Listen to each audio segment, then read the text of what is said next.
Kayo po ba mga bossing ko isa sa mananaya at kayo po hindi makapanapanalo? Katagal-tagal nang tumataya ay hanggang ngayon hindi pa po nakakapanalo. Kapag tinotal nyo po ang inyo pong talo ay aabot din ito ng milyon mga bossing.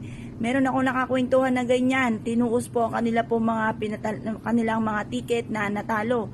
Ay milyon din ang inabot ay siya mga bossing. Kapag ganyan na sitwasyon, kailangan mo ng pampaswerte at lahat po ng mga tumataya ay may mga kanya-kanyang pampaswerte. Kaya mainam na subukan nyo po ito upang kayo po ay makapanalo. Kailangan lamang po ninyo mga bossing ko ng bawang. Dami-damihan nyo na ang inyo pong bawang. Himahimayin nyo po ito mga bossing, nakarap ka sa may silangan. Kahit mga 3 buo na ulo ng bawang ay pwede na po yan. At pagkatapos mga bossing ko ay maghimay ka po ng bawang. At pagkatapos ang bawat bawang ay paulit-ulitin nyo ang numero na inyo pong mga tinatayaan. Isulat nyo po sa bawang mga bossing. Tsaga-tsaga lang, ulit-ulitin nyo, isulat nyo po yan. At pagkatapos mga bossing ko, yung alaga ninyong numero ha, baka naman ginawa nyo po ito at pagkatapos ay iba naman ang inyong tatayaan ay siya ay wala effect din ito. Baka magsising alipin ka kapag ikaw ay nakatama sana, kaya lang iniba nyo po yung inyo pong tinatayaan. Ngayon po bago kayo tumaya, halukayin nyo po, halu-haluin ang inyo pong numero na sinulat sa ating bawang.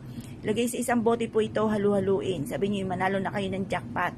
Pakulit-ulitin nyo po ito kada kayo ay bago tumaya. Gawin nyo po muna na halu-haluin ang inyo po mga bawang na hinimay-himay at sinulatan ng numero mga bossing.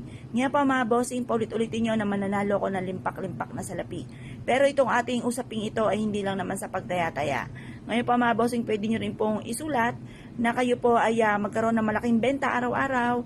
Yumaman na po kayo dito sa inyo po mga ginagawa sa inyong pagtaya or kaya po ay sa inyo pong negosyo or meron kayong ina-apply ang trabaho papuntang ibang bansa or local man lang.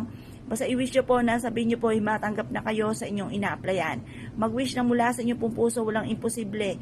Bago ka pumunta sa inyong pong ina-applyan, halu-haluin mo na kayo po ay matanggap na sa inyong pong trabaho. Or kaya magkaroon ng malaking benta, ganun po inyo pong gagawin bukod sa panalangin sa mahal na Panginoon bago umalis ng inyong tahanan. Gawin nyo po muna ito, proven po ito. Ako pa mga bossing, kapag pa nakalimot po ako magdasal, ay ako po'y bumabalik, kumaharap muna ako sa altar at ako'y nagwi-wish ng mula sa puso. Yun po ay tunay naman para magkaroon tayo ng mabisang proteksyon at hindi po tayo mamalasin. Ngayon pa mga bossing ko kayo pinaniwala at naisyo po itong gawin, huwag na po kayo magpatumpik-tumpik pa. Subukan nyo po at proven po ito na maswerte. Ngayon pa mga bossing, gawin nyo po ito ng mga 6:30 or kaya po alas 7, matatapos ang paggawa ng mga pampaswerte hanggang alas 8 ng umaga. At ito po ilagay nyo po sa inyo pong hapagkainan, ang dulot nito ay napakaswerte. Tapos tatambalan nyo pa ng pampaswerteng orange, kahit isang piraso lamang, tambalan ng bawang at orange, nako isubok na po yan para maging masagana ang pamumuhay. Subukan nyo po ito, bukod po sa sipag at tiyaga at double time sa pagkahit at pananalig sa mahal na Panginoon. Subukan nyo na po at huwag ka na magpatumpik-tumpik pa at ikaw mismo ay maa-amaze sa dami ng swerteng darating sa buhay ninyo. Kaya kung kayo pinaniwala mga bossing, asya, good luck po sa iyo po lahat.